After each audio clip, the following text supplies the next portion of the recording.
ትመለሳለህ አትመለስም? አንተ ወደ አይምሮ ትመለሳለህ አትመለስም? ባይ ባይ አትበይ ይፈራለው ባይ ባይ።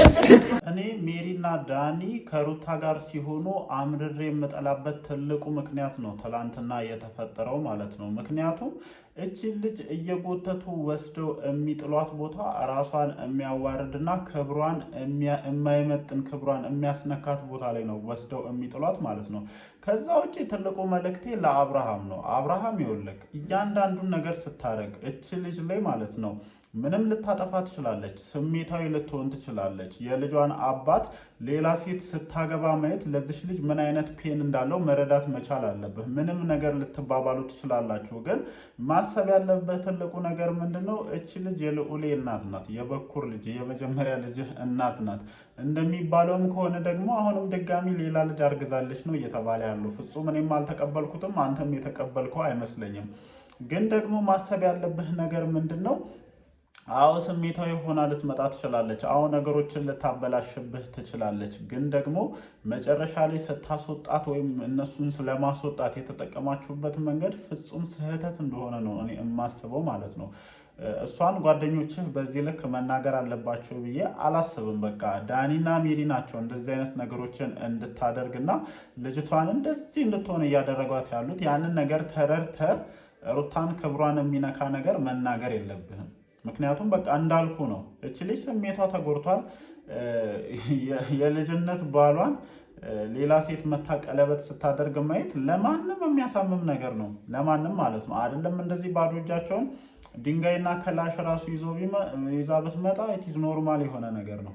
ምክንያቱም እስከዛሬ ድረስ ከአንተ ጋር ስትከራከር ፍታኝ ምናምን ስትል ጠልታ ወይም አንተን ለመተው አስባ እንዳልሆነ ማሰብ መቻል አለብህ። ነገሮች በዚህ መንገድ ይስተካከላሉ ከሚል ደካማ ሀሳብ የተነሳ ነው እንደዚህ አይነት ነገሮች የሚባሉትና እኔ የሩታን ክብር የሚነካ ነገር አንተም ጓደኞችም ባያደርጉት እመርጣለሁ። ለምን ካልከኝ ደግሞ ምንም ሆነ ምንም በመካከላችሁ ምንም ይፈጠር ምንም እናንተን የሚያስተሳስር ነገር በእናንተ መሃል ተፈጥሯል። ልዑል ያለ እያንዳንዱን ነገር ለማድረግ ስታስብ ከሩታ ጋር የምትገባበትን ሰጣ ገባ ስታስብ ልዑሌ መሃላችሁ እንዳለ ማሰብ መቻል አለባችሁ። በዚህ ልክ ነገሮችን የማታስቡ ከሆነ እኔ ብዙ ነገሮች ከባድ ይሆኑባችኋል ብዬ አስባለሁ ማለት ነው። ከዛ ውጪ መግቢያ ላይ እንትን ያልኩት ወይም ታምኔል ላይ ስለተጠቀምኩት ነገር ላወራ። ለምንድነው እያንዳንዱን ነገር ስታደርግ ከቤተሰቦችህ ውጭ ሆነ ነው የምታደርገው? ምክንያቱም እኔ እነጋሽዬ የዚህ ነገር ተባባሪ እንደማይሆኑልህ ጥንቅቅ አድርገህ ስለምታውቅ ነው።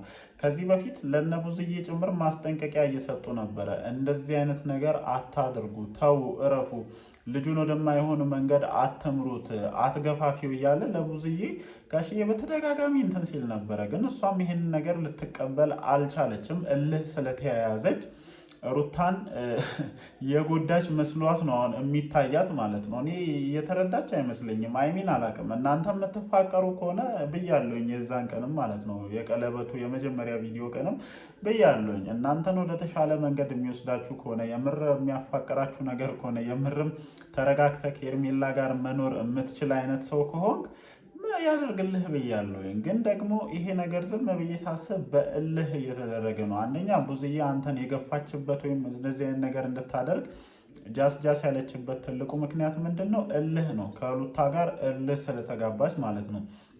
ከዛ ውጭ አንተም ጋር ተመሳሳይ አይነት ነገር ነው ያለው። እዚህ ነገር ላይ አንድ እውነተኛ ሆና እየተገኘች ያለችው ሄርሜላ ናት። በቃ ያለ ማስመሰል ያለ ምንም እንትን ነው።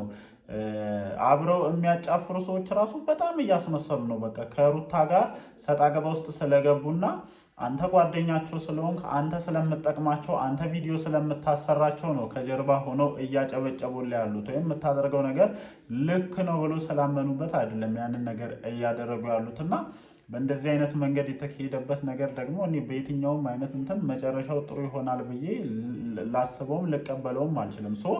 ቤተሰቦች ከዚህ ነገር ተቃራኒ ናቸው። ከዚህ በፊት ከሩታ ጋር የተፈጠረውን ነገር ታውቃላችሁ። ለምንድን ነው እያንዳንዱን ነገር ከቤተሰብ ጋር ተስማምተህ በቤተሰብ እንትን አድርገን ለማድረግ የማትሞክረው? ለምን ይሄንን ነገር አምነህበት እያደረግክ ከሆነ ጋሽዬን ይሄንን ነገር ማሳመን ነበረብህ፣ ቢያንስ ሄደህ ማለት ነው። ምክንያቱም እያዛመድክ እኮ ነው። ሩታን አመጣህ አዛመድክ፣ ሄርሜላን አመጣህ አዛመድክ። አሁንም ደግሞ ምናልባት የሆነ ነገር ሲፈጠር ሌላ ሴት ይዘህ መተህ ልታዛምድ ነው ማለት ነው። ለጋሽዬ ዘመድ እያበዛህባቸው ነው በነገራችን ላይ እና እያንዳንዱን ነገር ቢያንስ አሳምነህ ቢሆን የተሻለ ነው፣ ነገ ለመጠያየቅም ራሱ ማለት ነው። እና እኔ ብቻ ከባድ ነው። ምን እያሰብክ እንደሆነ ምን ለማድረግ እየሞከርክ እንደሆነ እየገባኝ አይደለም። ግን እንደዚህ ሩታን አስለቅሰህ የሄድክበት ህይወት ለአንተ ሰላም ይሰጣል፣ ለአንተ ደስታን ይሰጣል ብዬ አላስብም። አይሚን ብዙ ነገሮች በእልህ ሆነዋል ብዬ ስለማምን ይህንን ነገር እያልኩ ያሉት። በእልህ ብዙ ነገሮችን እያደረክ ነው። ከሩታ ጋር ሰጣ ገባ ውስጥ ብቻ ስለገባህ ብዙ ነገሮችን እያደረክ ነው። አሁን እየገባህ ያለህበት ህይወት ደግሞ ትዳር ነው። በቃ ተቀበልነውም አልተቀበልነውም ስህተትም ሆነ እውነትም ሆነ እየገባ ያለህበት ህይወት ትዳር ነው። ከዚህ በኋላ ከዚህ ልጅ ጋር አንድ ላይ መኖር ትጀምራላችሁ። ከእልህ በጸዳ መልኩ ሩታን ለማብሸቅ ሳይሆን መኖር ስላለባችሁ አንድ ላይ መኖር ትጀምራላችሁ። የዛኔ እውነተኛ ማንነታችሁ፣ እውነተኛ የእናንተ ባህሪ እየተገለጠ ይመጣል። የዛኔ ነገሮችን እንዴት ነው የምታስማሙት? እስካሁን እኮ የሩታ ጥላቻ እኮ ነው እናንተን እንደዚህ አስማምቶ አንድ ላይ እያደረጋችሁ ያሉት። በእልህ ነው ብዙ ነገሮችን የምታደርጉት የምለው ለዚህ ነው። እና እኔ እንጃ ብቻ አላቅም። ግን ነጋሽዬ በፍጹም እዚህ ነገር ላይ እጃቸው እንደሌለ በፍጹም ይሄንን ነገር ከሩታ ጭምር እንደሚቃወሙት ነው እኔ የማውቀውና ተቀባይነት እንደሌለው ሁላችንም እናውቃለን። በቃ አንድ ጃስ እያለች ያለችው አንድ ከቤተሰቦች ድጋፍ እያደረገች ያለችው አንድ ቡዝዬ ብቻ ናት። ኢቭን እነ ኤፍሬም ጭምር አልተገኙም፣ እነ ማርክ ጭምር አልተገኙም። ታውቃለህ አይደለ?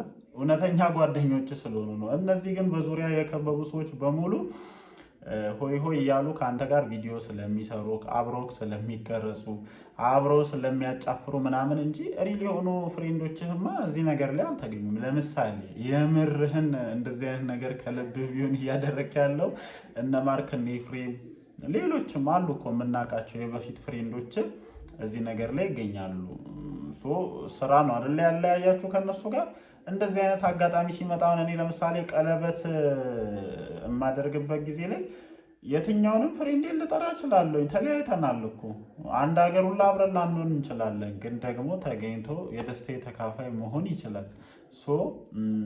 እነዚህ ሰዎች ለምንድን ነው እዚህ ፕሮግራም ላይ ያልተገኙት? የምታደርገውን ነገር ሰፖርት ላለማድረግ። ምክንያቱም ቆመው ሩታ እንድረዋል። እኔ እንደውም ዛሬ ቲክቶክ ላይ የሆነ የድሮ ቪዲዮ ለሩታ ተንበርክከ ለመጀመሪያ ጊዜ ቀለበት ስታደርግ የነበረበት ቪዲዮ እና ማርክ እንደዚህ ጥያቄ ሲጠይቅህ ነበረ እንደ ጋዜጠኛ ማለት ነው። እንዴት ነው ምናምን ሩታን የገለጽክበትን መንገድ ሰምቼ በጣም ነው የገረመኝ። ነገሮች ምን ያክል ተቀያያሪ እንደሆኑ ነው እየተረዱ ያለሁት። እና እኔ እንጃ ብቻ እኔ ችግር የለውም እናንተ ተስማምታችሁ መኖር ከቻላችሁና እናንተን ደስተኛ ያደርገናል ብላችሁ ያመናችሁበት ነገር ከሆነ ኢትስ ኖርማል ይሁን፣ ችግር የለውም። ግን አሁንም ቢሆን ሩታ ወደ ራስሽ ተመለሽ፣ በቃ ወደ ራስሽ ተመለሽ። እግዚአብሔርን ወደ ራስሽ ስላልተመለስሽ በጣም ራስሽን እያዋረድሽ ክብርሽን እያጣሽ እንደሆነ ነው እየተሰማኝ ያሉት። ግርግር የሚወዱትን ዳኒና ሜሪን ይዘሽ የምታደርጋቸው ነገሮች አንቺን ገደል ከመክተት ውጪ ሌላ ነገር ሊፈይድልሽ እንደማይችል ማወቅ መቻል አለብሽ። የምሬን ነው ደግሞ ይሄንን ነገር ማለት ነው። በቃ እሺ ምን አገኛችሁ? አሁን ለምሳሌ ሄዳችሁ ምን አገኛችሁ? ምን አተረፋችሁ ከዚህ ነገር? ምንም በአብርሃም ጋሻ አጃግሪዎች ከመሰደብ ሌላ ምንም ያመጣችሁት ነገር የለም። ምንም ማለት ነው። እንደው ባትመጪስ ቢቀርስ ምንም እኮ የሚቀር ነገር የለም። እና ምን ማለት ፈልጌ ነው፣ እስኪ ዝም ብለን ከዳር ቆመን እንታዘብ፣ እንደዚህ ያየነውን ነገር ደግሞ እንናገር ለማለት ያክል ነው። ለማንኛውም ጋይስ ምሽት ያው ቪዲዮ መለቀቁ አይቀርም። እስኪ ደግሞ አሁን ምን ያመጡብን ይሁን አብረን አይተን ሀሳባችንን እንሰጣለን ማለት ነው። ይመቻችሁ።